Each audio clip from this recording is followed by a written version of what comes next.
Hello and welcome back to a brand new episode of the Couchbrotatopodcast. Will comes by today's show to talk about the big weekend that was in professional wrestling. That's right, AEW had their Double or Nothing pay-per-view, and the WWE held their premium live event, Night of Champions. It was an awesome weekend for professional wrestling fans out there. We are going to give you our thoughts on both events. We're going to talk to you about what we think might happen next for MJF and Roman Reigns, plus our 5 favorite matches from the weekend. So, after the guitar riff, the Couch Potato Podcast is coming up next. And we are back. Joining me on today's program is Will. How's it going, man? What's going on, man? Not a whole lot. Just trying to figure out what to think of the big wrestling weekend that we were able to enjoy or not enjoy, depending on how you look at it. We got Night of Champions on Saturday, and we had Double or Nothing and NXT Battleground on Sunday. So if you were a wrestling fan, this was a dream come true weekend. These types of weekends don't happen too often, but I don't know. Kick off with Night of Champions. I didn't get to watch this live. Family obligations take precedence, so I had to watch this much later. So I already knew what happened, but I don't know what. I was curious. What did you think of the card? So, I'd say building up to the show, I thought it was okay, and some of the matches, I really wasn't feeling it, man. Like I don't know. Some of the matches I did like. Just a quick highlight, Brock Lesnar and Cody. Thought that was really good. The bloodline stuff, that's always great. And here's what's crazy. Seth and AJ match kind of zoned out. Really did. Kind of zoned out toward the middle of that show. And I was just like, I don't know if I like this or whatnot. And I think it's just because I knew that Seth Rollins was going to win that belt. Like, he's that guy, obviously, right now to be the face of that company. Well, like I said, that company, that brand. And I don't know. I just feel like AJ, I mean, yeah, he's cool, but I feel like maybe they could have put somebody else in there. It would have upped that match a little bit. But again, I'm just probably being nitpicky. But yeah, so basically the 2 highlights of that night was Cody and Brock and the bloodline stuff. Yeah. And I'm a big Asuka fan, but like you said, through our talk earlier in the week, you said that probably should have happened at WrestleMania. Yeah, let me touch on that. Like, Asuka takes the title from Bianca Belair, and she'd had the women's title for over a year. So, I was led to believe that she was going to go on this Roman Reigns-esque run on the women's division. And then, but go ahead. And they just dropped the belt at Night of Champions when I felt like if you're going to let her drop the belt or have her drop the belt to Asuka, why not fucking do it at WrestleMania? So you thought it was random? Yeah, I just thought the booking was very random. The thing about it is, what pay-per-view was before this? Backlash. Okay, so she wasn't there. I feel like they did that just because I know a lot of people were let down that she did not win that belt at WrestleMania. And then I remember her getting online via Twitter and was tweeting out a bunch of stuff. I don't know, like, was she mad or something? And then, like, they kind of felt bad, and then, like, okay, well, Bianca dropped it at Night of Champions. That could have been a picture. Then, secondly, the other thought, I was like, okay, they keep always putting emphasis on, this is a big show. We're trying to make this like one of the big premium PLEs. Like, this is equivalent to our WrestleMania and a SummerSlam. Like, this is up there. They're always doing this for them fucking Saudi shows, and it's annoying. I feel like that's why they probably felt, this is a big enough show. Let's drop the title here. Yeah, that's kind of what I was thinking. I think because these Saudi shows are like kind of big and spectacle, but nothing really ever happens. I think you and I have even said that these shows a lot of times don't feel like they're part of the WWE canon. Yeah, they don't. It's just like, okay. This one was. Yeah, I mean, it just feels like a lot of times it's like, okay, well, Roman's going to defend the belt against Logan Paul. You know, Roman's not leaving without the belts, but hey, they're going to put on a good match.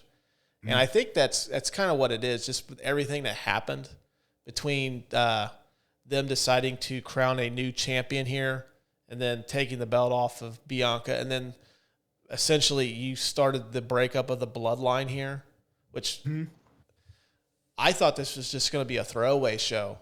Like, okay, like I'll watch it. It's probably got some good matches, but I didn't expect anything big to happen. And that's kind of what I think. I think like, okay, well, we have to make this show seem important. Well, they got to cater to them. Well, you know what? I mean, they're getting paid. Business over there. My wife asked me how much the WWE was making off of this deal, and I thought like it was like a 10-year deal for like $100 million. I hadn't really looked at the specifics too much. So I'm like, I wonder how, like, it has to be more than $100 million for 10 years. I was like, that's kind of a, that's kind of a hearty discount that the Saudis are getting. And I looked at it like, oh no, it's $100 million a year for 10 years. So it's like $1 billion deal. Yeah, they have the money. So that's why I feel like WWE looks at it as like, okay, the Saudi trust fund forking out all this money to us, and we could potentially keep this going and get more because that can back a lot of things. So I feel like they're like, okay, well, since they're doing that for us, what we can do for them is ask this show up like as big as WrestleMania and make it feel like part of the WWE canon. Yeah, that's why I think that title went down. That's probably my mindset. Their mindset was, this is a big enough show. We can do a title swap right here. Title drop, excuse me. So I think that's the first time. Well, no, they did the Fiend lost the title to Goldberg, but I'm not fucking talking about that. But oh boy, yes you are, because we not about to talk. I was waiting for this. We not having no Goldberg slander around me. No, hell the fuck no. I'm a WCW guy. You sort of threatened me on a text message earlier, said I was next. Who's next? But yeah, I think that's the only time that had happened, though, was that match where a title had changed hands. So I just thought it was a little odd to see, because I didn't get the results until later. And then, I mean, of course, the shit that happened in the main event. I said there was a title drop. I didn't tell you who said there was a title drop. Yeah, you told me that. Then I was looking it up on the Bleacher Report. I seen that Bianca had lost. I'm like, well, that's fucking strange that they did that at WrestleMania. They did do it at WrestleMania. It's strange. I'm not gonna lie to you. It is strange.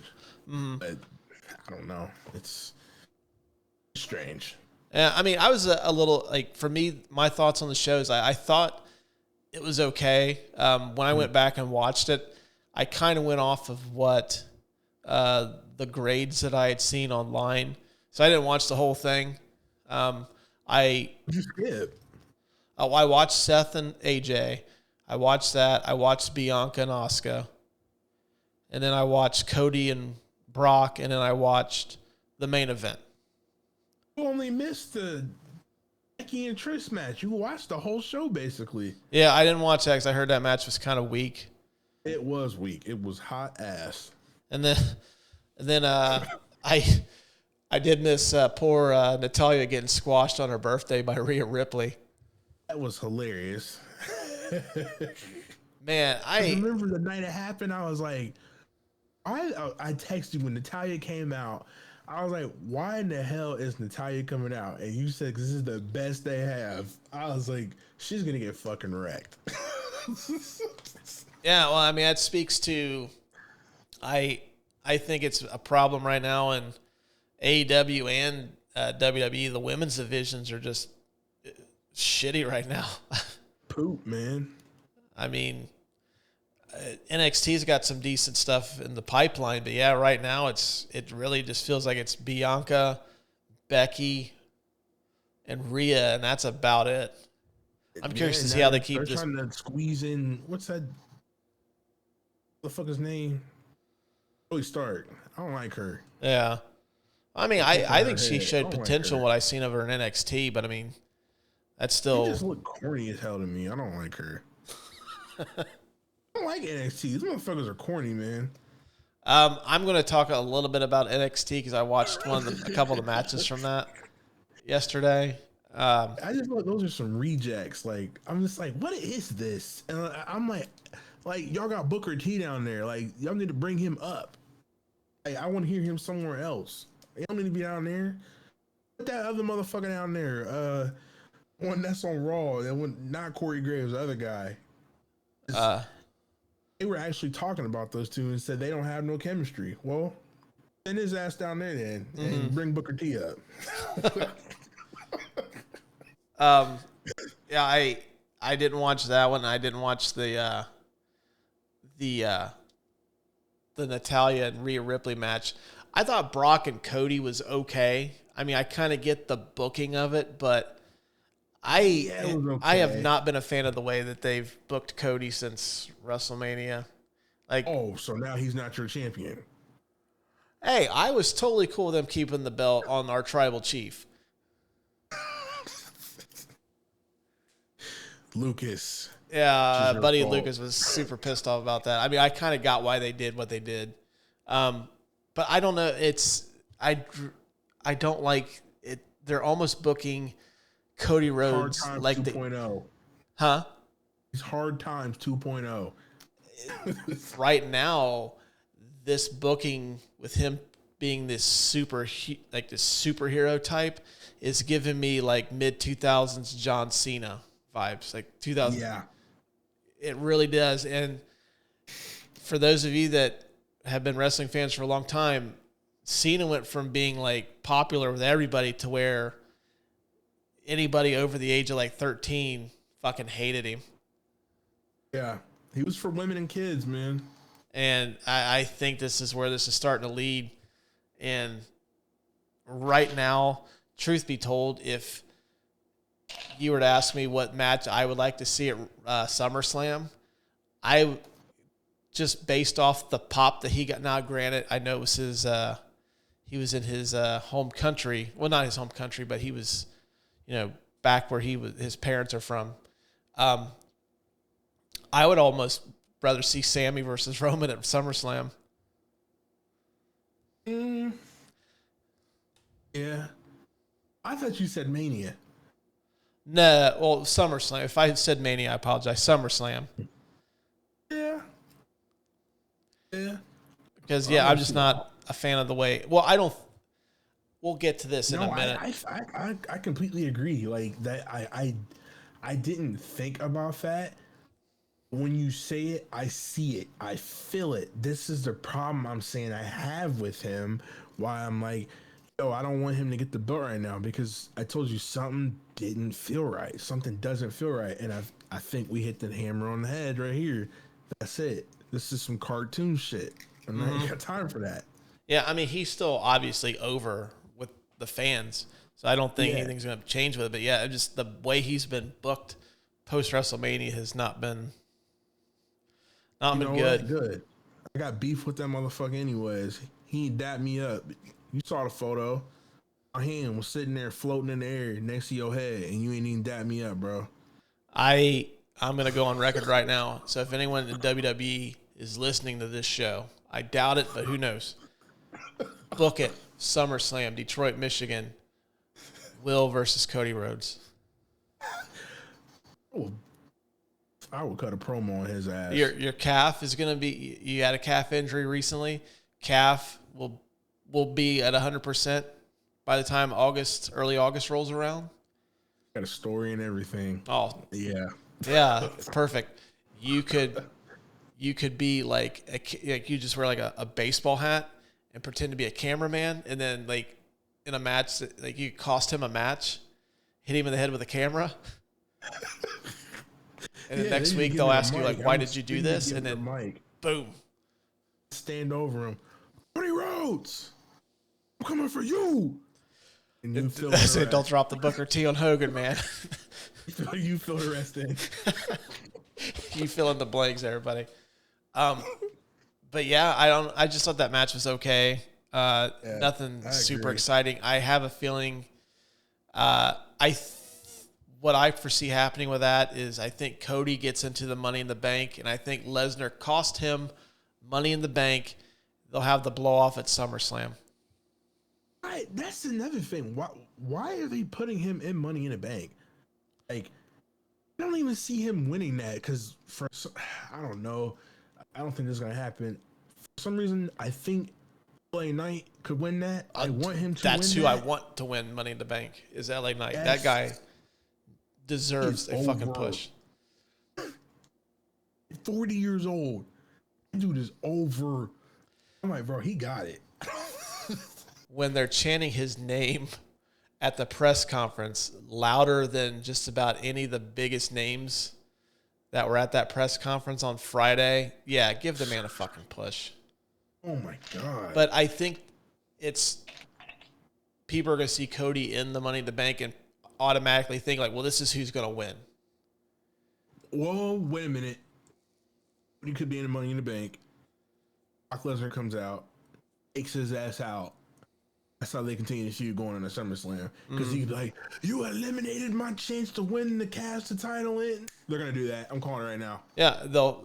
What I think is going to happen is they'll have their blow-off match at SummerSlam, and it'll probably be another stipulation like a Hell in the Cell or like a street fight or something like that.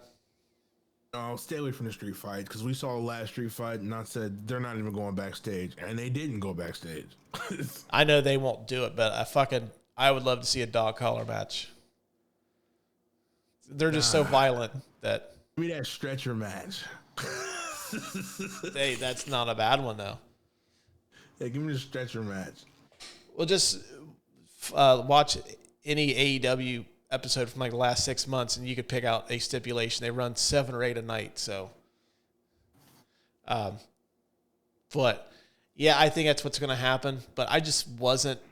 That match was okay. It did what it was supposed to do to progress their feud because I believe he called out Brock on Monday Night Raw like an open challenge.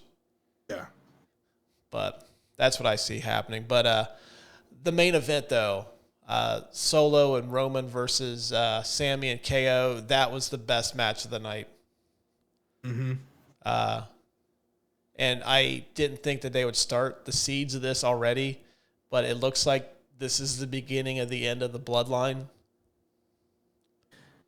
Yeah. And I was reading, did you hear about the rumor about Rikishi might get involved? No, I didn't see that. Yeah, there's rumors that Rikishi might get involved. He was even tweeting out some stuff. He was like, what the hell did he say? I think he said something along the lines of, now I got to get involved, or I'm going to show you how it's done, or something like that. Like, I was like, okay. If they bring him in, this could really get interesting. Really? Yeah. They just, today, WWE released a schedule of upcoming Roman Reigns appearances on either house shows or WWE programming. He's got a lot. I saw that. Yeah, he's coming to Cincinnati too, which I'm pretty certain I'm going to go to that. When is June 17th. It's like coming up very, very soon. It's a house show at Heritage Bank Center. It's on a Saturday night. And I think my son has a game at like 2 something, and I think I can make that happen. So I think I'm going to go. June 17th. Mm-hmm. Let me check my work schedule tomorrow. Well, you heard it here, folks. Yeah. We might have ourselves a Saturday date night. That's perfect. Saturday night? Yeah, it's one of them super shows. But yeah, he's supposed to be on it. We get good seats if we go. I will do my best. I got 2 kids. I'm going to pull a Heath Slater out of my bag. I got kids. Oh, no. I'm saying, remember, we ain't decided yet if we're going to SummerSlam or not. I still have that money towards the ticket. Towards tickets. If that's what you want to do, my friend, we can do that. Yep, so just let me know. Here you heard it, folks. more wrestling gonna be coming to you. Wrestling show. And WWE, if you're also listening to this, I've already given you pretty much a rock solid co-main event for SummerSlam. Get our show some press credentials for SummerSlam. I actually, I applied for press credentials for that, and I've not heard back, so I don't think I'm going to get them. But you know what? You don't know unless you shoot your shot. So I'm like, fuck it, I might as well try it. Motherfucker, let me get some press tickets to see. Oh no, I was like totally like fucking like dearest WWE public relations department. I went fucking full old like 45-year-old white dude. You should have made a video. Pardon me, ma'am. I'm looking for the person I need to speak with for press credentials. Yeah, get the fuck out of here, dude. Would have been cool, though. Yeah. But yeah, dude. Like I was looking at Roman's schedule, and he's not going to be. I don't think he's part of Money in the Bank. I think Solo and Roman versus, because I think this is what's going to happen. I think after what happened, which for those of you that did not watch it, Jimmy and Jay came out to help Roman and Solo defeat Sammy and KO. They miss a super kick. They hit Solo, knock him out. Roman gets pissed, starts getting in Jay's face, and then Jimmy super kicks Roman twice. And then that basically they hightail it out. Helps Kevin. He hits they hit the pop-up power bomb with a stunner on him. I couldn't remember. Stunner. I believe it was stunner. Yeah, then Sammy hits him with the haluva kick. Well, Solo with the haluva kick. 1, 2, 3. Sammy and KO walk out as the champions, and Roman is left wondering what the fuck's going on with his faction, which is supposed to be addressed on Friday. Really? Yeah, Roman's supposed to be on SmackDown Friday. So, okay, cool. Do you think... I think Sammy, or not Sammy, but Solo and Roman versus the Usos is a fucking SummerSlam main event. I would rather see that match versus this at Money in the Bank. That's what I'm saying.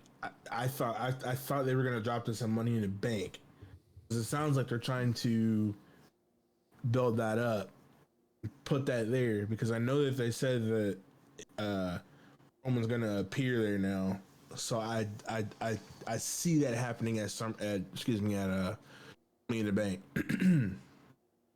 Yeah, he's good too, but I kind of wanted to happen at SummerSlam. But if you can do it at Money in the Bank and you can top that, then I'm game. Mm-hmm. And have me something even better at SummerSlam, I'm cool. Then we can do that. Yeah, I mean the only viable option I could see is they run that at Money in the Bank, and then it's Jimmy or Jay, which I think it should be Jay, versus Roman at SummerSlam. Mm-hmm. But okay.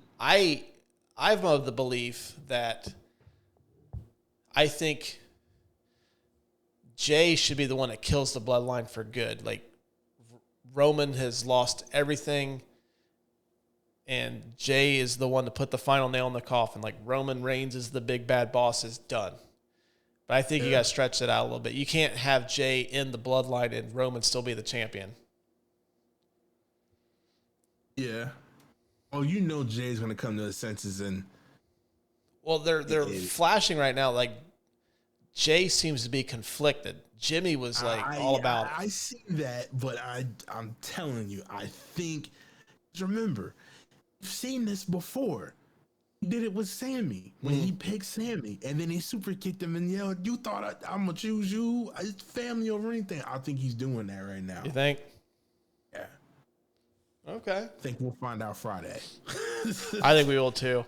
Yeah, I don't want to see that at Money in the Bank though. I want to see that at. Now I could see Roman versus Jimmy at Money in the Bank.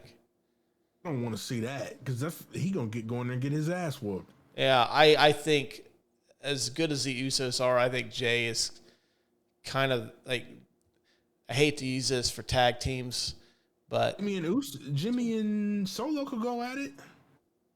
Yeah, well, what would you do with Roman though? Because I think you have to save Jay and Roman for down the road. Yeah. Because I like I said, I hate to use that analogy, but to use the Rockers analogy, I think Jay is kind of the Shawn Michaels, and Jimmy is like a much better version of Marty Jannetty.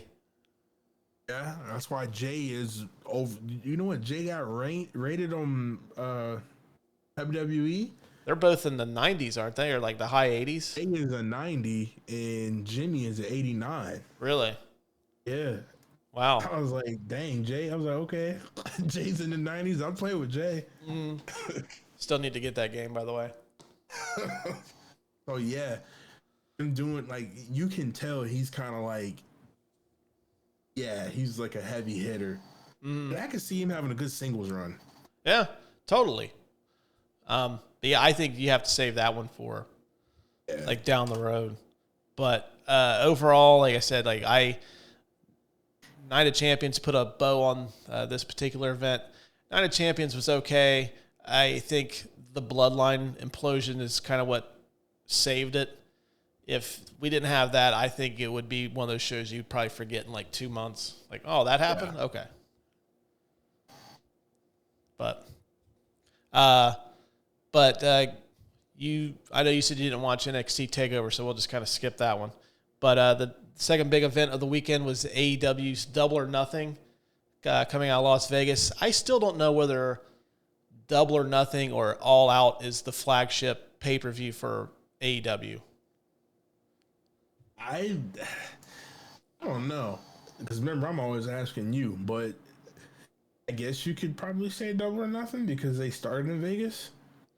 Yeah, I've always felt Double or Nothing because like that was the very first AEW pay-per-view, but All Out is kind of like the DNA was from All In, which started this whole thing to begin with. Yeah.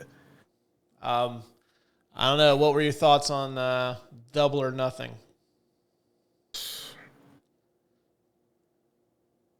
I'm an AEW guy. I wasn't impressed. Wasn't impressed. I thought out of all of AEW's pay-per-views this year, I felt like that one was weakest, just like how I think Crown Jewel was the weakest WWE pay-per-view of the year so far. That's how I feel. I think it speaks to how good AEW's pay-per-views have been. That this one, I kind of feel the same way. I think this is the weakest one that they've done. Now, I could probably go back. I think outside of a couple matches, the first Full Gear was kind of meh. But I just could be like, recency bias, but I think this is probably the weakest pay-per-view they've done. But I think it was still a decent show, but by their standards, it was weak. I think it would be a lot worse, but the last two matches of the night kind of saved it. I think too, like I heard, I think you and I discussed how dead the crowd sounded throughout that. Yep. Apparently, people in the arena said that place was loud the entire night. So I don't know if AEW has a problem with audio production. I notice it when I watch AEW on TV that it's the only thing I ever watch on TV. And I thought for a while, like my hearing was going bad. Like, fuck, it's finally hit me. I'm going to need hearing aids. It sucks. But it's AEW's, like the way they mix the show. It just does not come out very loud for me at all. It's the only show I ever watched where I have to have my TV cranked up super loud to hear anything. Yeah, yours coming through a soundbar? Yeah. That's how mine is. I mean, yeah, I do. I have a Dolby Atmos soundbar that can do. It has 6 or 7 different modes on it. It imitates surround sound. Now, granted, I know it's not surround sound. You audio nerds, back the fuck off. I get it. But we worked at Best Buy. We know what we're doing. Yeah. Well, at least we pretended to. And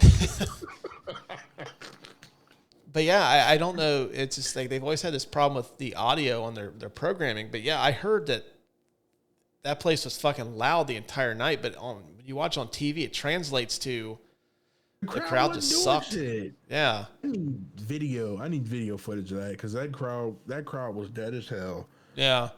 There's no way anybody can convince me that otherwise that crowd was not dead as hell. Mm-hmm. And I'm just sitting here saying, because you keep saying the last two matches. I'm sorry. That last match, I turned that shit off. I went into another room. It kept singing the goddamn song. I don't even know the damn how it went now. But I got tired of hearing it, and I could hear it, and I heard it, and I hear it. And like you said, this goes back to AEW's audio, because yes, their audio is not that great. So me hearing that fucking song was it? It was John Moxley's theme song. Yeah, it was Wild Thing. Yeah, that Wild Thing. That's all I kept hearing. I'm like, what is this humming in my ear? And then I'm watching these guys beat each other up, and I'm like, this is utter chaos. Who's the legal man? What is going on? I don't like this. I'm going into another room. They shit the bed with that. And then I came back and you see Takeshita come out, and I was like, oh, that's where that motherfucker's been. He's been on hiatus. I didn't realize he was gone. Mm-hmm. I don't know. I love those like those just street fight, gang warfare type matches that they seem to put on like every year. This seems to be like the thing now, is they have like this faction warfare match. They did the Stadium Stampede and they did Anarchy in the Arena last year. I thought it was great. It wasn't the best match of the night. They should have did that shit first. I'm not a fan of that. That's just my opinion. I'm not a fan of it. They should have did that shit first. You talking about before the title match or?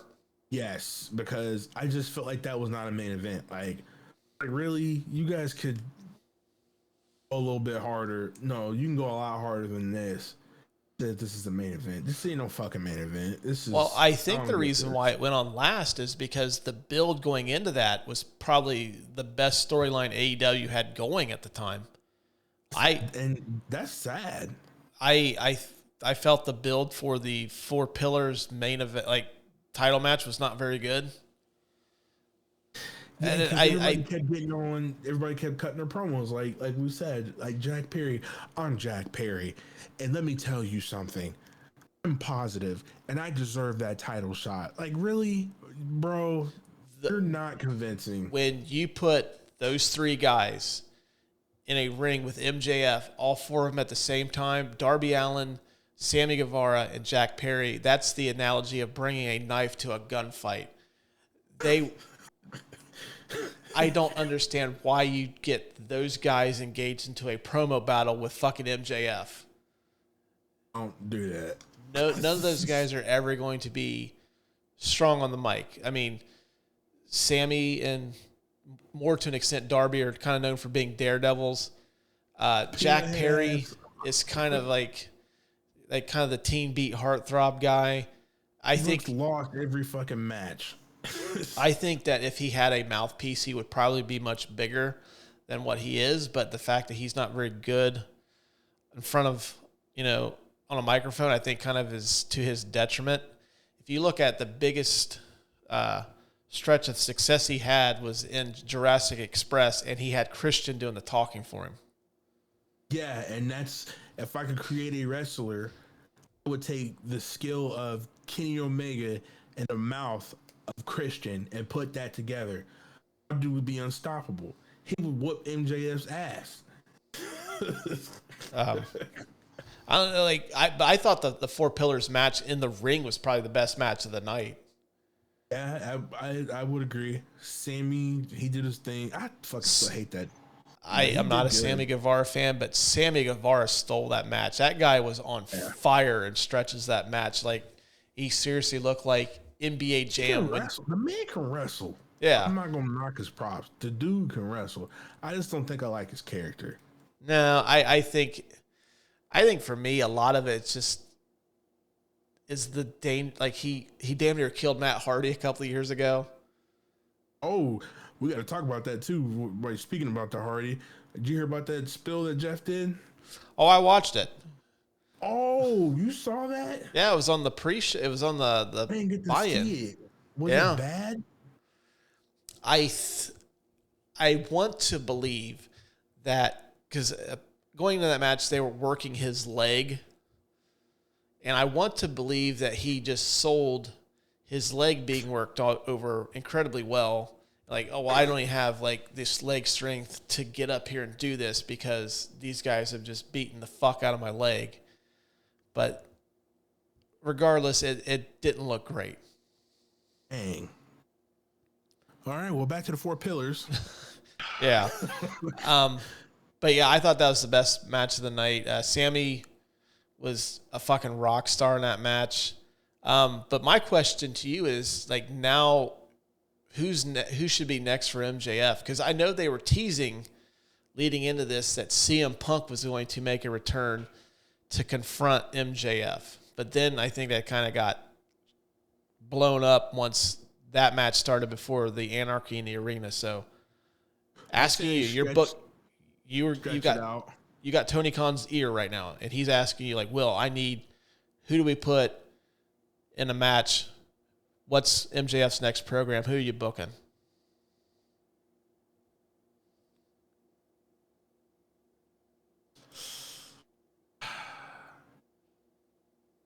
CM Punk coming back. I mean, I ain't gonna say is he. I think it's pretty much. I think when they officially announced, there's nobody else really up there right now. They don't have anybody really built up. I think you need somebody that can match him with a microphone. On fucking Callous. Oh. I dig that dude's style, man. Like, I don't know, like, I know he's wearing like the no socks look, the penny loafers, those loud shoes. That man is clean. Yeah, he's sharp. But for me, I think you have to have somebody that can match him on the mic. Fans love him, and they gives them a legitimate reason to have MJF play the heel and boo him. I think it should be Eddie Kingston. Oh my God. We're going to fight. What's wrong with Eddie Kingston? You want that sack of shit. I'm sorry. Eddie Kingston, I don't like that dude, man. He looks sloppy as fuck in the ring. I don't know. Well, I mean, my reasoning behind it is... Hold on. Let me reevaluate. Mike skill. I feel like Eddie's a top 5 talker in AEW. I think that he has very few I would equals. agree, but I think he just cuss his ass out. All I think he really do is just cuss his ass out. I don't know. He's delivered some pretty smart promos. I mean, he kind of delivers them in a way where it looks like he's going to do that. But I mean, he went toe to toe with CM Punk and stood his ground with CM Punk. He's went up against Jericho, stood his ground against Jericho. Didn't come off as weak against Jericho. Can he stand his ground against Christian? I'm telling you, you put Christian on the mic against MJF, I think Christian might eat his ass up. I think, well, Christian's like in that stratosphere too, but I don't think you could do heel versus heel. No, they're not going to do that. I think you make Christian a face, that kind of takes away what makes Christian great on the mic. Yeah. No, I'm just saying, like, if I could hear Christian go at it with somebody on the mic, I want to be MJF because that would be gold. That would be another good program. That would be Eddie Kingston versus Christian.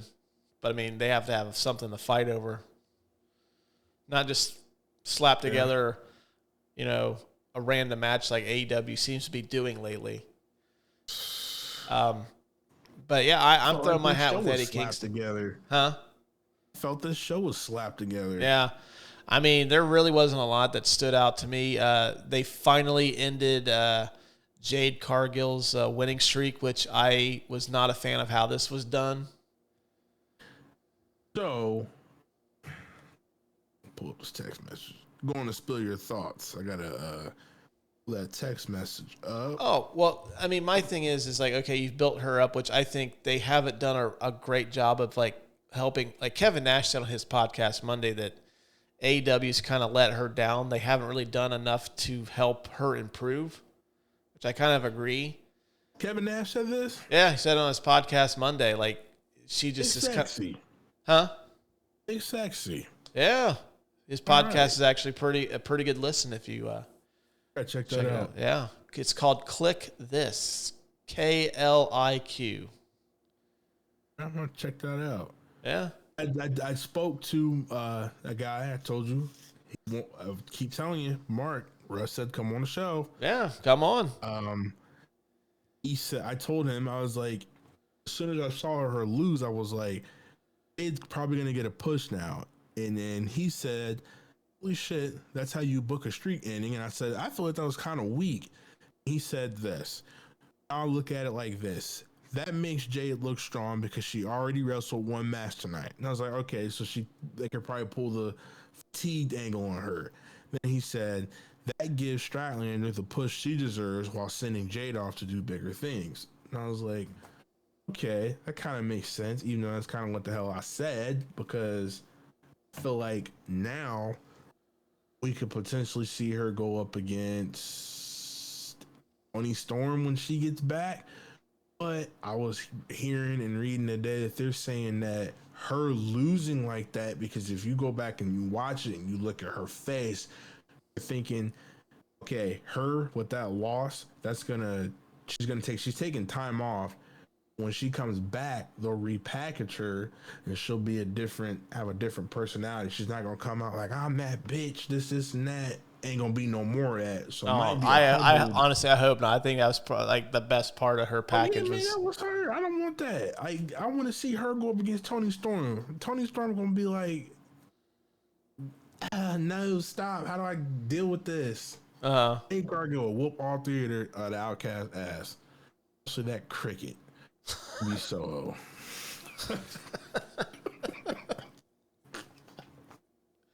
I'm sorry, Ruby. I didn't like her how she did as she was doing Tay Mello.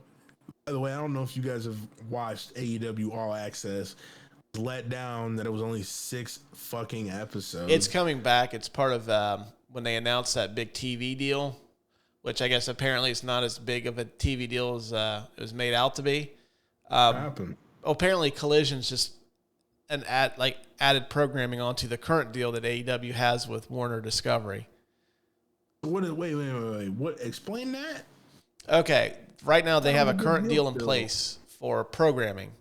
It was like Rampage, Dynamite, and it wasn't this big colossal thing like, oh, they re-signed him to this huge mega deal. It's I think the terms, if I read it right, I could be wrong, but I think the terms are the same, but they just added 2 more hours of programming, and they did away with the YouTube shows. Okay, so that's all this is then. Mm-hmm. Well, I mean, I'm betting Collision's going to be booked as like Dynamite's equal, but on Saturday nights. And I think Rampage is going to become I'll watch that. Yeah, I think Rampage is going to become kind of like the AEW Dark. Okay. And I think how they're supposed to do it, the tapings are going to be, I think, Collision and Collision's supposed to be live, but I think they're going to do Ring of Honor after. Yeah, that's what I was hearing. That'd be cool. That'd be cool because that'd bring them up, get them some stuff. Mm-hmm. I mean, your friend makes a lot of sense, and I think that's why they did what they did. I don't know. I think considering it was like they've made a huge deal of that winning streak. I don't know. It's probably just me. It kind of felt flat, and I like Chris Statlander. I like Chris Statlander, but the problem I had with her ending that streak is, and it's not her fault, but she has not exactly been the pillar of health the last couple of years. I think she's missed a good chunk of 2 years because of knee injuries. Oh, and I don't want something like that. Basically, I think someone like it should have been someone more reliable than Chris Statlander. And like I said, it's not her fault that she's been hurt, but like, okay, what happens if Statlander goes out on AEW Wednesday night and then injures her knee again? Yep. Then you got another vacant belt. Yep. However, as I said earlier, the problem with AEW and WWE is they just have had huge issues booking their women's programs right now.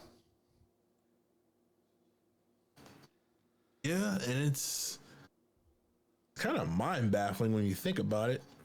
I don't know, it just didn't make any sense. Mm-hmm. You're like, what the hell? Like, what are y'all doing with the women's division? Especially the women's tag division in WWE. Like, that's a joke. Who said... Oh, there's a podcaster. His name's JD from New York. He does YouTube stuff. And he actually said something that I thought made a lot of sense, is just to scrap the women's tag team belts altogether, because it hasn't worked. You think so? No, I don't think so. It's like, I honestly keep forgetting that they even have a women's tag team division. Like scrap it. Just get rid of the belts altogether. Make one universal like women's champion to kind of go between the two shows, and that way it kind of opens up, which is what they should be doing with their world title instead of creating a secondary title. But we'll and then create a secondary women's, like kind of like the Intercontinental title for the women's division. Yeah.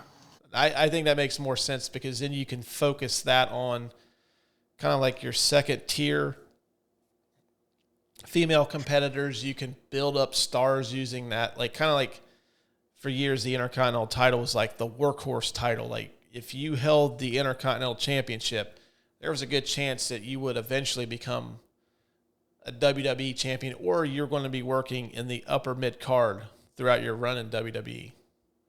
Didn't always work out like that, but Macho Man, Bret Hart, Perfect, even Steve Austin. Although Steve Austin's Intercontinental title run was very odd because he damn near got paralyzed, but I think that's what they should do. And I mean, in terms of Jade Cargill, like I personally would have like to have seen them build somebody, like use somebody else besides Statlander. And I think that was kind of the rumor for months, that Statlander was going to come back and take it from her. But I don't know. It's not so much how it went down. It's who was the one that did it. Yeah. I mean, I would have been even okay if it would have been like someone like, I don't know, not Britt Baker, but like, I personally would like to have seen Willow Nightingale. Hey, you know what though? She ended up winning won in Japan. Yeah, she beat Mercedes. I think that's because Mercedes got hurt. Yeah, because she broke her ankle. But Yeah. still, I mean, she won. Mm-hmm. Yeah, I don't know. Like, your friend makes a very valid point, and I see that's why they did it. It just, my argument is who did it. Is who was the one that beat her. I mean, it would have been cool to see, like, somebody come out and, like, you know, that was totally unexpected, although there's really not a lot. That would have been a cool spot for, like, it's a shame they couldn't get her, but, like, Naomi. That would have been a cool spot for Naomi to come in and do that. Like, okay, well, here, this former WWE Women's Champion multiple times. Like, this is a fucking wrestler with a pedigree. Like, okay, Jade's in trouble, but I don't know. I'll tell you what they could have added. They added a dream match. Booker T versus Martin Luther King Jr. That's what they could have did. You got Psycho Sid in the stands, and then you got who I want to come out the crowd? Blade. That's who I want to come out. Wesley Snipes. He's the special guest referee. I don't know where this is even fucking coming from, but just keep. Sometimes I be thinking about the most random ass matches. I was like, man, what if such and such just fought each other? I was like, Why did I think of Booker T and Martin Luther King Jr. going at it with Blade as a special guest referee? You know what's funny about that is that honestly, like WCW tried RoboCop. Yeah, they did, and they Chucky. fucking So failed. Yeah, although, possible. yeah, there's that. Yeah, I don't know where that come from. Came from the glorious maybe mind. even when we don't do wrestling episodes in the show, just like I just will call you like, hey man, what random ass fucking wrestling match have you thought of today? Like, oh well, today I thought of Chef Boyardee versus the Pillsbury Doughboy, and Rick Steiner is the special guest enforcer. Yeah, so he got the Chef Boyardee. He got that special move, the rolling pin. He gonna roll Pillsbury's fat ass out to keep Mr. Clean from interfering in the match. See, in the Hell in a Cell.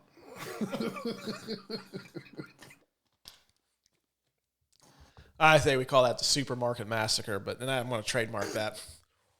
You know, oh man, I just lost my thought. It was about something that actually just happened wrestling wise. I done lost my damn thought. This right now we're off the fucking rails. Anyways, you're coming up with dream matches. I have just created about something big. Oh my god! I just created something you'd see on Celebrity Deathmatch.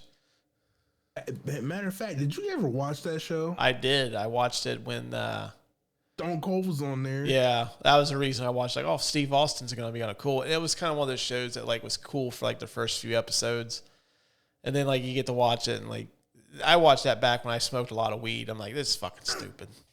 That show was great. When old dude, the announcer, when he died, they had his son on there. I was like, okay, this show's getting nuts. Yeah, I was like, oh, this is kind of dumb. I don't know. I couldn't get into it after a while because it was the same thing over and over again. Oh yeah, you knew that. But it was, I don't know. But wrestling wise, I'm still just trying to jog my damn memory because I was literally thinking about a match that had just happened. I think I was about to say something about Jade Cargill. But I don't know. Like you said, they're doing a discredit to her. They're not using her right. But you can say that about a lot of people because where the fuck has no? I think he'll show up on Collision. I was about to say where the fuck has Miro been at because we haven't seen him since he did that little promo when he walked into Tony Khan's office. I think they're saving Miro and Thunder Rosa. Which, I mean, if Thunder Rosa didn't have so much backstage heat, I think she would have been a good opponent for Jade Cargill to lose to. But the fact that she right now has to restore her reputation.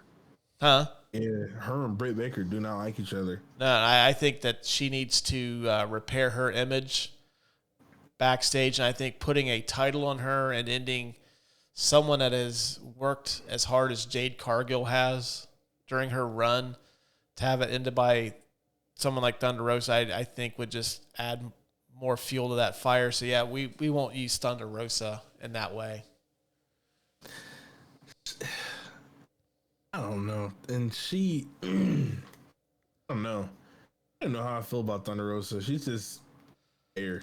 Right now, she's making music right now.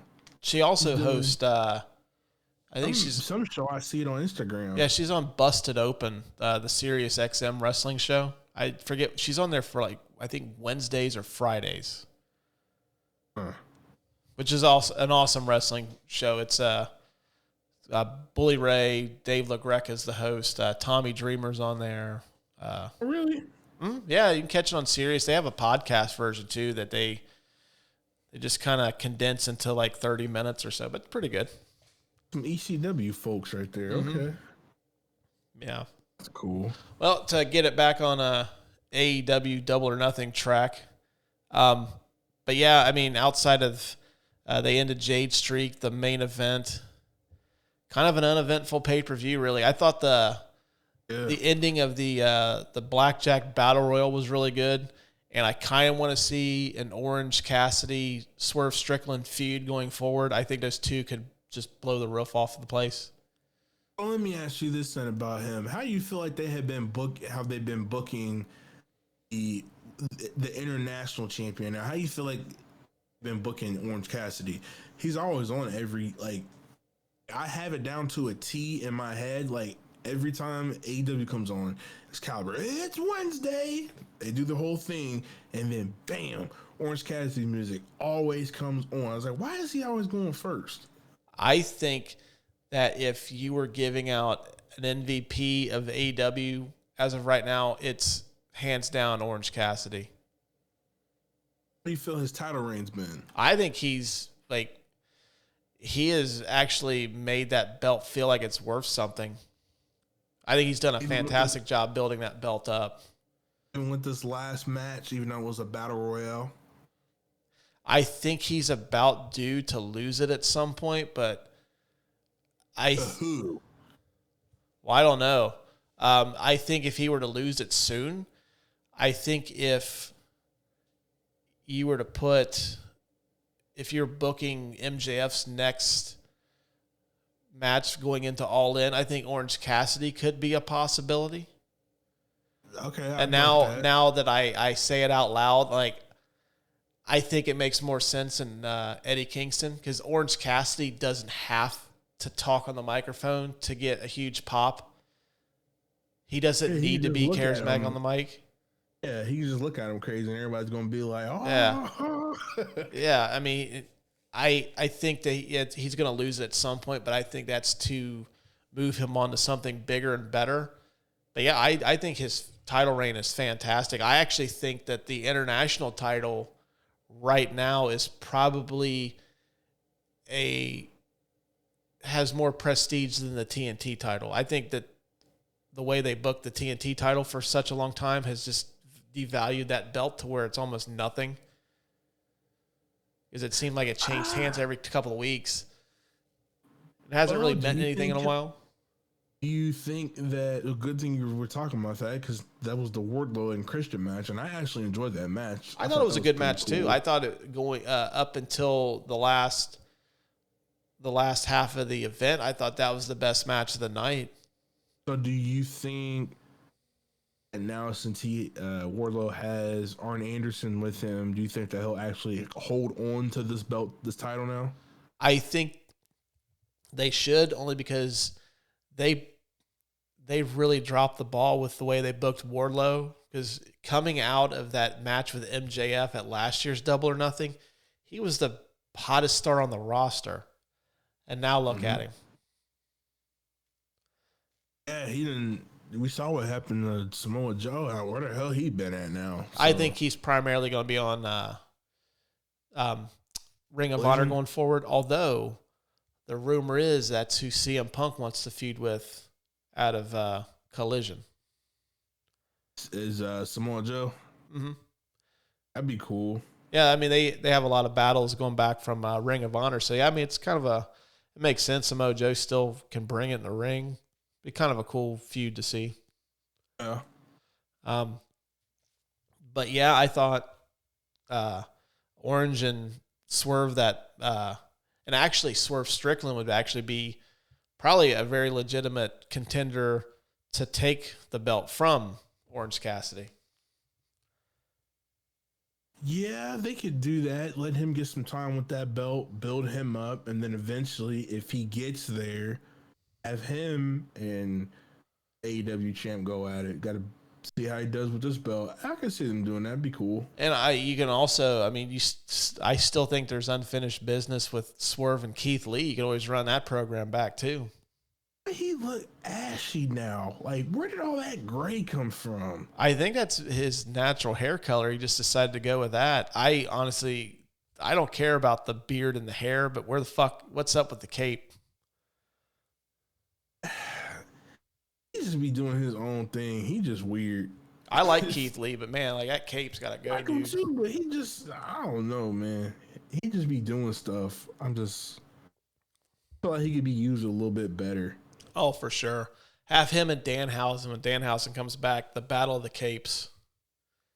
Or what's that dude's name? That big dude, big tall dude. He always wearing like the stonewash jeans, long hair. He's like 6'4". Oh, Big Bill. That's I keep hearing about they need to do something with him. Yeah, he's much improved since his time as when he was Big Cass in NXT. Cass, that's what it was. Yeah. Yeah, he's a good wrestler too. I mean, honestly, I don't think a brand split would be the worst idea with all the roster, like all the people that they have. Oh, fuck, you need to move some. That. You need to do it. You could even move some of those people to Ring of Honor, right? They show some of those matches that Ring of Honor has, and they just like, it's almost like they're just throwing fucking darts at like photographs. Like, okay, we're just gonna have Claudio against, I don't know, fucking Matt Sydal for the world title because that's where that dart landed. Yeah, and I'm like, who the fuck is that? Like, what? Yeah, like, okay, let's see who Claudio's going to defend the belt against next week. Like, oh, he's going to fight against, who's that, Peter Avalon. That's like, our main event for Ring of Honor tonight. Like, what? Yeah. Yeah, overall, though, I thought this was the weakest entry. Had some good moments. Last two matches, Will's not a fan of the Anarchy in Arena. I enjoyed it for what it was. But to wrap this up, I wanted to ask you, what were your 5 favorite matches of the weekend? Yeah, that's going to be hard. Okay, well, I'll give you mine. Number 5, I would say, was Seth versus AJ, and that's probably more to the fact that I couldn't really find a very strong contender for 5, and I think that's probably the best of the maybe candidates. Number 4 was from NXT Battleground, and I only watched this because I've read how awesome it was, but it was the last man standing match between Dijak versus Ilya Dragunov. Those two beat the fucking shit out of each other for a good 20 minutes. Awesome match. I don't know if you watched it a few years ago when they had NXT UK. Ilya Dragunov was the guy that beat Walter for the NXT UK title. So, Gunther then. Well, yeah, he was Walter in NXT. Walter at the time. Okay. Yeah. But those two put on like a match of the year candidate. And Ilya Dragunov, I don't know if you guys have seen him. He kind of, if like Conan O'Brien was like a 240-pound tough guy that just liked to get the shit beat out of him and then inflict pain upon people, that would be Ilya Dragunov. And then Dijak was he was pretty good in NXT. Then they brought him up for that Retribution angle on Raw, which fucking was a total fucking train wreck. So then he went back to NXT. That was an awesome match. I mean, from what I read, there was a couple of really good ones on Battleground, but that was the only one I watched. I thought that one was really good. Number 3 would probably for me be Anarchy in the Arena. I just love the all-out chaos. I think it would probably be a little higher, but I was really thrown off by what the fuck was going on with that lead singer that band, the Violent Idols. I shit you not, I thought that dude was wearing blackface when he came out here at first. I'm like, what the fuck is going on here? Like, dude. No, I'm serious. Like, what the fuck? Like, why are you doing? Like, how fucking stupid can you be? And then, like, they zoomed in closer, and it was obviously a mask. But, like, you know what? It's one of those things where, like, you think Tony would let that shit go? He did. He let him out there. Like, and honestly, it's one of those things. Like, if it looks like it might.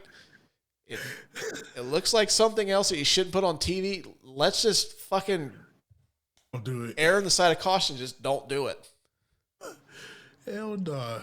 Yeah, I seen that. I had no one was in my living room. Like, I seriously, when they came out, I threw my shoulders in the air, like shrugged my shoulders, like, what the fuck is this?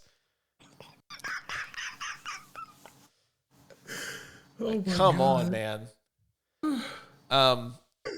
Yeah, that took some points away from the match. It was a fun match, cool ending, and it kind of, I think it's going to lead into the blood and guts cage match, and I think we might see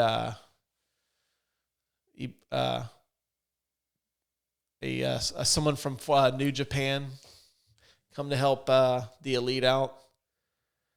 I think this might be Coda. Is it Coda? They're going to ask Sabu to help.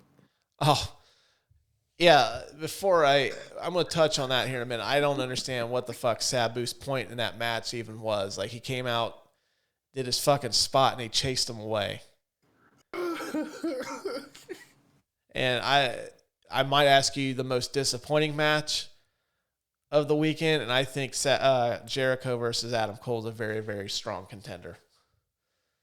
That match was ass. Yeah, well, we'll get into that in a minute. Yeah.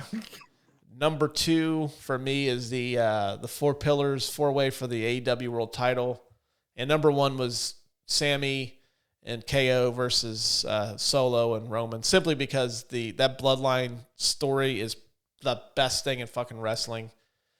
You can't tell me otherwise. I dare you to tell me anything that anybody else is doing as good as this. Bar none, the best thing in wrestling, and it's got a whole new chapter yet to be written. So those are my top 5. Will, I know you've had some time to peruse while I've given off my top 5. What do you got? So I'm going to start from my favorite to... Hey, however you want to do it, man. 1 through 5. Obviously, number 1 is the Bloodline match.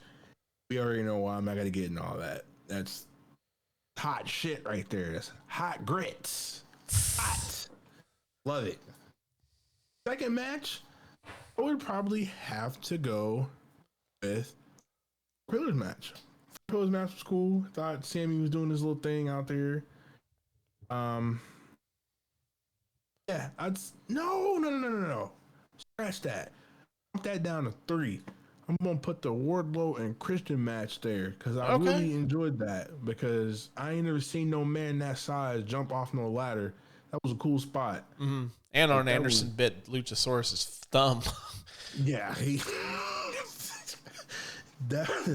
so that match was cool. Let me see here. I said 1 was Bloodline, 2 Christian and Wardlow, 3 not Bloodline. The Pillars, 3 was 4-way. The Pillars, 4 go Brock and Cody, and then 5. Just from a wrestling standpoint, I would probably put Asuka and Bianca Belair from a wrestling standpoint. Just, talent in the ring because they actually can wrestle, and I want to see some shit. And I think they have good chemistry in the ring. Yeah. So they put on a good match. I thought the match was pretty good. I didn't think it was quite as good as their WrestleMania one, but it's still pretty good. The WrestleMania match was amazing. But how you were sitting here saying for shit matches of the what was your most disappointing match of the weekend? Okay, so I think there's really only 2 contenders. Well, you had Trish and Becky Lynch. Okay, the 3 then, but no, that's not the most disappointing match of the weekend for me. We had Trish and Becky Lynch's contender. Gunther and Mustafa Ali. I really did not care for. Yeah, that one was just okay. It wasn't anything. I didn't even think it was okay. So they got this motherfucker out here doing okay, whatever. Obviously, Chris Jericho and Sabu. Why? And Adam Cole. I've been actually meaning to say this because I haven't been on here forever. I'm not really a big Adam Cole fan. Really? I don't see what's hype about him. I think he has potential to be one of the top faces in that company. I hated the match because it was supposed to be basically an unsanctioned match where basically you do anything, and then it got fucking stopped by a referee. Like, what's the fucking point of making this a unsanctioned match when you're going to have somebody stop it? The whole point of that stipulation was that anything could happen, and the referee was only there to, like, make the pinfall, and that was it. And the referee stopped it. Didn't fucking get it, and like I said, I don't understand what the fuck the point of Sabu even being in that match was. Like, I love Sabu. I'm a diehard ECW fan. Sabu was always one of my dudes. Come find out later, he's not a very good human being, but Really? Oh yeah, look up some shit on Sabu. Like, I'll check that out. yeah, they say he's the homicidal, suicidal, and genocidal maniac, also racist maniac too, and a homophobic maniac. But Oh my God. yeah, but I didn't understand the inclusion of him in that match at all. Like, I think that stipulation could have been used for something else. Like, I was telling a friend of mine that I thought a cool way for that match to have stopped, if you're going to do it like that, is why not have Kyle O'Reilly, who should be coming back any day now, why not have him come out there and, like, Adam, is this worth it? You know, to try to stop him from beating the shit out of Jericho, that chain. You know, just like something like that, but just to have the referee stop, I thought fucking sucked. How did you think that FTR Acclaim match was? FTR, excuse me, the House of Black, excuse me. I thought it was okay. I think I told you it's almost like they were just waiting. Like, they could have. Another reason why we thought the crowd was dead, because this was not on the card originally. Like, yeah, that's the first time I legit heard the crowd pop on TV was for the Acclaimed. For them, yeah, that was it. And I thought that was the reason why they brought him out there. It was like, okay, well, we need to get this crowd hyped up. So, which I will give bonus points to the fucking dig at Buddy Murphy. that was I lost it when he said that. Yeah, he's X-Caster's hilarious. Yeah, I thought that match was just okay. Nothing spectacular. Same with the FTR versus Jay Lethal and Double J match. Like, I just thought it was okay. I will be on record. I am a huge Jeff Jarrett fan. I've liked him for a long time. I don't understand the hate he gets, but I also do not understand how they continue to get fucking world tag team title matches. I don't know if that's a reflection of how bad the AEW tag team division is right now. But you don't understand the hate he gets? Yeah, I don't understand it, why he is so vilified in the wrestling community. Simple. Motherfucker is trash. He's like Riggs in Raven's flock. Oh, he's not. Forgettable. Now, come on. He's not that bad. I ain't never liked Jeff Jarrett. And that's cool, like, you know. Like, you are corny. But I don't understand how they continue to give them tag team matches, and I think it's just the fact that I don't get that neither. That whole little crew, man. I don't like that crew. Like Satnam Singh and that little bald peanut head dude with the pencil in his ear, just running around not doing nothing. I'm like, bro, you guys are like, if Virgil was a group, you guys are Virgil. I think a lot of it has to do with the fact that the top tag teams in AEW are all faces. The Acclaimed, FTR, and the Young Bucks are all faces. They have no decent heel tag teams. I mean, the House of Black right now is a faction, so who else is there? That's what I'm trying to figure. Like, I honestly, I don't know. I mean, you could, a lot of it would just be, knuckleheads. Huh? Swerve and his knuckleheads. I mean, I don't see those guys competing for the tag team titles. Well, when you put it like that, that sounds like the trios side of things needs some work too. Then there's not enough teams. Yeah, I mean, even if you want to go a little deeper, I mean, they're technically the Ring of Honor World Tag Team Champions, but the Lucha Brothers are just as popular as some of the other teams in the division. So, I mean, I don't know why they're down. I don't know why they're down there. They need to move them up. I think it's just to build up the tag team division in AEW. And I think it's just one of those things where we haven't talked since that's when Dante Martin had that nasty injury. Mm-hmm. Yeah. Yeah, I think the only other heel tag team is the Guns. That's it. Can't stand them with that damn porno music. I don't know. I'll give them their due there. They had that what song was that from 50 Cent that they came out to when they lost to FTR? That was pretty cool. But I don't know.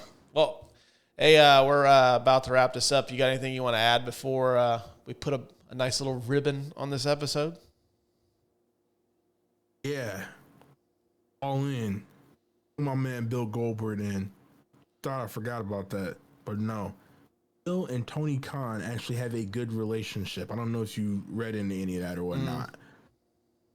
Bill will be at All In, that retirement match. I'm calling in now.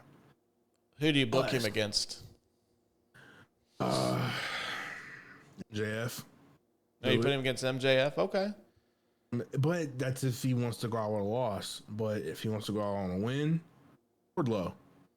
I'm a match. You can easily stir something up. I think Wardlow and Goldberg would kind of be intriguing. I was also thinking well, no, Sting doesn't really want to do single stuff anymore. I think Sting would be kind of cool. Yeah. For nostalgia purposes. Yeah, that'd be cool. And then yeah, I think that's really it, man. But like I said, bring Goldberg back and see if we can see what they can do with that. Yeah. Yeah. I don't really have anything else to add. I think we're getting ready to trend into a low spot here for wrestling until we have Money in the Bank and Forbidden Door coming up. Lie. Well, we got a little stretch. No pay-per-view. Yeah. That's fine. That's Forbidden Door is in June. It's next month. Okay. And then I think Money in the Bank is July. I think that's July. It's early July though. I think it's like the 1st or 2nd of July. Hold on, I have. Let's see. Money in the Bank is July the 1st. Oh, okay. In Jolly O, England. Okay. Yep, right. It's July the 1st, so we got a little bit of a stretch, but not too long. So, I mean, there should be big shows, especially, the Money in the Bank is pretty much the unofficial 5th biggest WWE event of the year. And then Forbidden Door is the New Japan AEW Super Show, which I'm kind of curious to see how that goes. Yeah. I wonder how that's going to turn out this year. I wonder how all those shows are going to turn out when they start going up to Canada and stuff.